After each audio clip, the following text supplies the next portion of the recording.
যুক্তরাষ্ট্রে পাসপোর্ট নবায়নের আবেদন করলেই পুরনো পাসপোর্ট স্বয়ংক্রিয়ভাবে বাতিল হয়ে যাচ্ছে, এমন সতর্কতা দিয়েছে স্টেট ডিপার্টমেন্ট। ফলে নতুন পাসপোর্ট হাতে পাওয়ার আগে আন্তর্জাতিক ভ্রমণ করা সম্ভব নয়।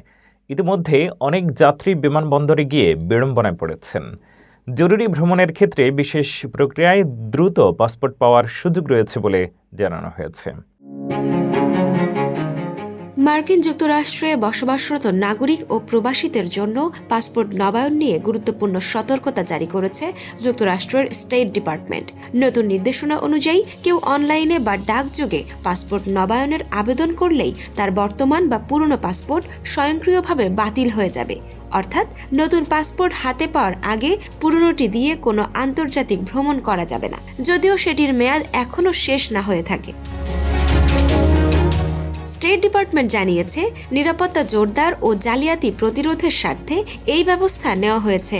মার্কিন আইন অনুযায়ী একই সময়ে একজন নাগরিক একাধিক বৈধ পাসপোর্ট রাখতে পারবেন না। তাই নতুন আবেদন প্রক্রিয়া শুরু হলেই পুরনো পাসপোর্ট আন্তর্জাতিক ভ্রমণের জন্য অকার্যকর হয়ে পড়ে।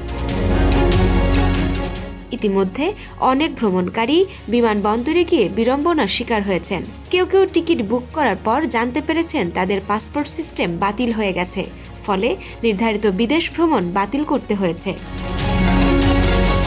তবে স্বস্তির বিষয় হলো, নতুন পাসপোর্ট না আসা পর্যন্ত পুরনোটি দিয়ে যুক্তরাষ্ট্রের অভ্যন্তরীণ আকাশপথে ভ্রমণ করা যাবে।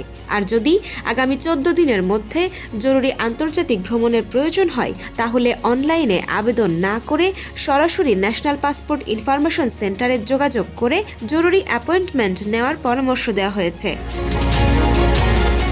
বিশেষজ্ঞরা বলছেন, ভ্রমণের পরিকল্পনা মাথায় রেখে পর্যাপ্ত সময় হাতে নিয়ে পাসপোর্ট নবায়ন করাই সবচেয়ে নিরাপদ সিদ্ধান্ত।